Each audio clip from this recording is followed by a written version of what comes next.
हर हर महादेव, जय भोलेनाथ। नमस्कार, मैं साधना पांडे मार्गदर्शन पे आपका स्वागत करती हूँ। आप सभी को महाशिवरात्रि की हार्दिक शुभकामनाएं। भोलेनाथ माता गौरा आप सभी के ऊपर अपनी कृपा दृष्टि बनाए रखें। दोस्तों, आज की रात्रि बेहद चमत्कारी रात्रि है, इसलिए मैं ये बातें आपको बता रही हूँ क्योंकि आज की रात्रि यदि आप किसी कठिन कार्य के लिए बहुत ज़्यादा समय से प्रयासरत हैं। देखिए, कई काम ऐसे होते हैं जो हमें लगता है, हमारे मन में ये हो जाता है कि अब ये नहीं हो पाएगा। तो यदि ऐसा कोई कार्य है, ऐसा कोई काम है जो कि आप बहुत दिनों से सोच रहे हो, हमारे मन से एक ही चीज़ हो रही है कि वो नहीं हो पाएगा। बच्चे जो हैं आजकल विवाह के योग्य हो गए हैं, उनको योग्य वर की प्राप्ति नहीं हो रही है। आपका पैसा कहीं फंस गया है, या फिर आपका जो काम है, जो भी काम आप करते हैं, दुकान है, व्यवसाय है, जो भी है, और यदि उसमें कोई भी मुनाफा नहीं हो रहा है, कोई भी बरकत आपको नज़र नहीं आ रही है, तो आज की रात्रि आप सभी के लिए, जिनका जिनका मैंने नाम लिया वो भी, और जिनको आप कोई भी आपके मन की बात हो सकती है, क्योंकि हर किसी के मन की बात तो सिर्फ और सिर्फ वो जानता है और वो भगवान जानते हैं। तो आज की रात्रि आप सभी के लिए, हम सभी के लिए बहुत चमत्कारी है दोस्तों। तो आज की रात्रि को क्या करना है आपको, ये 3 काम आप नोट कर लीजिए, गांठ बांध लीजिए। यदि आपने ये 3 काम कर लिया तो आपको अगली महाशिवरात्रि तक दुनिया की कोई शक्ति नहीं है जो आपके कार्य को पूर्ण होने से रोक सके। देखिए, कारण तो बहुत सारे हैं। यदि वैज्ञानिक दृष्टिकोण से लेते हैं, अगर आध्यात्म को छोड़ देते हैं, तो वैज्ञानिक दृष्टिकोण से ये बताया जाता है कि आज के दिन जो वातावरण होता है, प्रकृति में ऊर्जा का उछाल बहुत अधिक होता है, इसलिए भी ये चीज़ें बहुत ज़्यादा प्रभावशाली हो जाती हैं। आज के दिन शिव योग है, सर्वार्थ सिद्धि योग है, और ये योग जो है पूरी रात्रि इसका प्रभाव रहने वाला है। तो इस योग में ये 3 काम, देखिए बताने को तो मैं आपको बहुत सारी चीज़ें बता सकती हूँ, लेकिन मोटे शब्दों में ये निचोड़ है, महाशिवरात्रि का ये निचोड़ है, तो इसको ज़रूर कर लीजिएगा। पहला काम जो कि मैं अन्य वीडियो में भी बता रही हूँ, लेकिन आज आपको याद दिलाना मेरी जिम्मेदारी है और करना आपका बिल्कुल आपका कर्तव्य है, क्योंकि मैं जो चीज़ें बताऊँगी वो सिर्फ बताऊँगी, उसमें जान डालने का काम सिर्फ और सिर्फ आपका है। और मैं यहाँ लिख करके आपको दे रही हूँ कि यदि आपने पूरे हृदय से, मन में किसी भी तरह का ये नहीं रखा कि जैसे कि, देखिए मैं आपका समय ले रही हूँ, क्षमा कीजिए, लेकिन बताने की आपको कोशिश कर रही हूँ। मन में कभी भी ये मत रखिएगा कि ये काम नहीं होगा, पूरे हृदय से आप भगवान से कहिएगा। और जो 3 काम बता रही हूँ उसको नोट कीजिए क्या करना है। सबसे पहली चीज़ कि आज के दिन वो हर व्यक्ति जो कुछ पाना चाहता है वो जागरण करे। देखिए, कहा गया है शिवरात्रि, दिन में तो हम पूजन अभिषेक जो भी करते हैं कर ही लेते हैं, लेकिन रात्रि जागरण का इसमें बहुत अधिक महत्व है।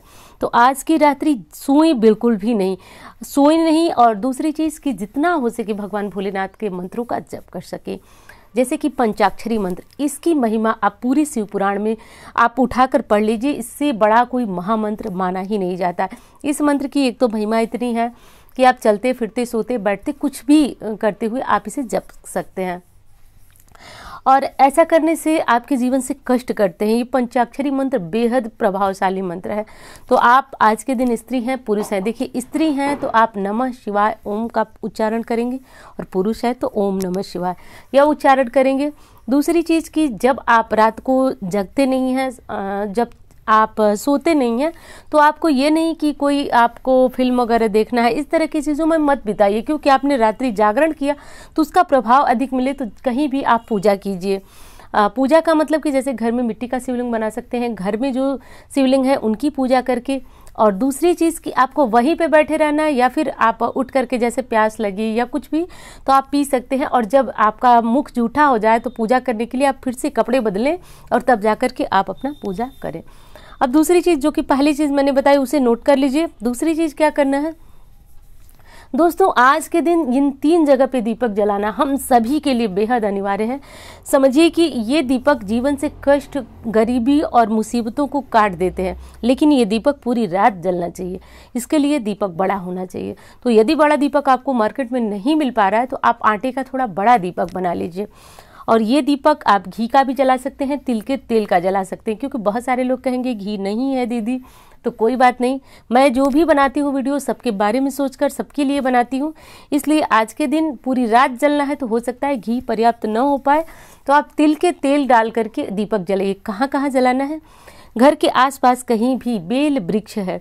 देखिए, कहा गया है कि जितना प्रभाव घर के मंदिर में या फिर मंदिर में जलाने का प्रभाव होता है दीपक, उतना ही आज के दिन बिल्व वृक्ष के नीचे दीपक प्रज्वलित करने का प्रभाव और महिमा बताई गई है। तो एक दीपक जो है बिल्व वृक्ष के नीचे जलाएं। ये दीपक कब जलाना है? तो आप शाम के समय जब हम दीपक जलाते हैं उस समय जला सकते हैं। रात 9 बजे 10 बजे तक आप ये दीपक जला सकते हैं। तो जैसा देख लीजिए, आपके आसपास जो भी वैसे शाम को जलाएंगे तो ज़्यादा प्रभावशाली होगा। और ऐसा बड़ा लीजिएगा कि पूरी रात जलता रहे। दूसरा दीपक हमारे घर के मंदिर में जहाँ हम पूजन करते हैं वहाँ।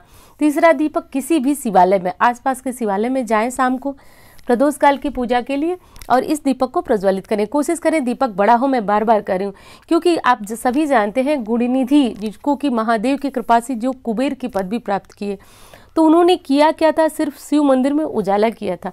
तभी से भगवान भोलेनाथ के सम्मुख जो है दीप जलाने की महिमा बहुत बड़ी बताई गई है। तो आज की रात्रि अमोघ रात्रि है दोस्तों। शास्त्रों में 4 रात्रियों को बहुत विशेष महत्व दिया गया है। एक तो दिवाली, दूसरा होली, तीसरा श्री कृष्ण जन्माष्टमी और चौथी महाशिवरात्रि। तो आप इस रात्रि को जाने मत दीजिएगा। जो मांगेगी आज की रात चमत्कारी रूप से आपको मिलेगा दोस्तों। हो सकता है कल ही हमें फ़ोन के माध्यम से कोई ऐसा संदेश मिले। एक चीज़ मैं यहाँ दावे के साथ कह रही हूँ, मैंने दिवाली पे भी ये दावा किया था आपसे और लोगों को आज तक मेरे पास फ़ोन आते हैं, उनके कमेंट आते हैं कि मुझे लाभ हुआ था। और मुझे पता है यदि उसमें से कोई भी देख रहा है तो आप कमेंट कर जरूर बताइएगा, क्योंकि आपकी कमेंट से दूसरे लोगों को बहुत बड़ी प्रेरणा मिलेगी। तो ये काम आप कर लीजिएगा। अब अगली चीज़ जो कि बहुत महत्वपूर्ण है वो हर किसी को करना चाहिए। देखिए, यदि आप चारों काल में पूजन कर सकते हैं तो बहुत अच्छा है, इससे अच्छी कोई बात नहीं होगी। लेकिन आप हो सकता है चारों काल में पूजन ना कर पाएँ, तो दिन में तो आपने साधारण सा पूजन किया। अब जो निश्चित काल का समय है, स्क्रीन पे देख लीजिए, निश्चित काल का जो समय है वो रात को 12:08 से 12:58 तक। ये समय जो है मात्र 50 मिनट का है। इस 50 मिनट में आपको महादेव की पूर्णतया जो पूजा आराधना है, घर में यदि शिवलिंग है तो पूजा विधियाँ तो मैं लगातार बता रही हूँ, इसलिए इस वीडियो में ये पूजा विधि नहीं बता रही हूँ। अच्छी तरह से आप अभिषेक कर लें, पूजन कर लें। वहाँ पे दीपक मैंने बताया शाम को ही प्रज्वलित करके रख दें। और यदि आप जैसे कि शाम को एक दीपक तो हम अखंड दीपक रखेंगे जो पूरी रात्रि जलेगा, लेकिन एक दीपक जब पूजा के समय भी आप प्रज्वलित करें। और इस तरह से करके हमारे कुल 3 दीपक हो गए। पूजा का दीपक अलग होगा जो हम निश्चित काल में पूजन करेंगे। तो यदि आपने पूरी रात्रि पूजन करना है चारों पहर तो वो चीज़ अलग है, आप बहुत अच्छा कर रहे हैं। लेकिन आप नहीं कर पा रहे हैं तो इस काल को मत जाने दीजिए यदि आप कुछ पाना चाहते हैं तो, क्योंकि दोस्तों वास्तविक जीवन में चमत्कार होता है। मैं इतना दावे के साथ आपको क्यों बता रही हूँ, आपके मन में ये विचार चल रहा होगा। तो देखिए, पिछले साल भी मैंने कई लोगों को ये उपाय बताया था, मात्र यही उपाय जो मैं इस वीडियो में बताने जा रही हूँ। और कम से कम 15 लोगों का मेरे पास फ़ोन आया था। उन्होंने बताया कि हाँ, मुझे इस उपाय से बहुत ज़्यादा परिणाम जो 1 हफ्ते के अंदर अंदर लोगों को मिला था। तो मैं तो बहुत ज़्यादा कह रही हूँ, आपको बहुत ज़्यादा समय बता रही हूँ। आप ऐसा करके देखिए। रही बात आपकी भावनाओं की, तो वो आपके ऊपर है कि आप कितनी पूजा, कितनी श्रद्धा रखते हैं। तीनों उपाय कर डालिए दोस्तों। और उम्मीद करती हूँ जानकारी आपके लिए बहुत ज़्यादा प्रभावशाली रही होगी। कैसी लगी ये आप बताएंगे मुझे कमेंट बॉक्स में। यदि अच्छी लगे तो एक लाइक ज़रूर कीजिएगा, आपके लाइक मेरे लिए बहुत बड़ी प्रेरणा है। और चैनल को सब्सक्राइब कर लीजिएगा, क्योंकि इस तरह की जानकारियाँ आपको इस वीडियो पे मिलेगी। और ये है मेरी इंस्टा और फेसबुक का जो आईडी है, और लिंक मैं डिस्क्रिप्शन में डाल दूँगी। यदि मेरे नंबर की आवश्यकता हो तो आपको यहाँ पे इंस्टा या फेसबुक पे मेरा नंबर मिल जाएगा, ले लीजिएगा। और बहुत ज़रूरी हो तो कॉल कीजिएगा। और ऐसा क्यों बोल रही हूँ मैं, क्योंकि थोड़ा सा समय का अभाव होता है, इसलिए मैं बोल रही हूँ। तो बहुत ज़्यादा आवश्यकता हो तो कॉल कर लीजिएगा। और मिलती हूँ इसी तरह के वीडियो के साथ। धन्यवाद।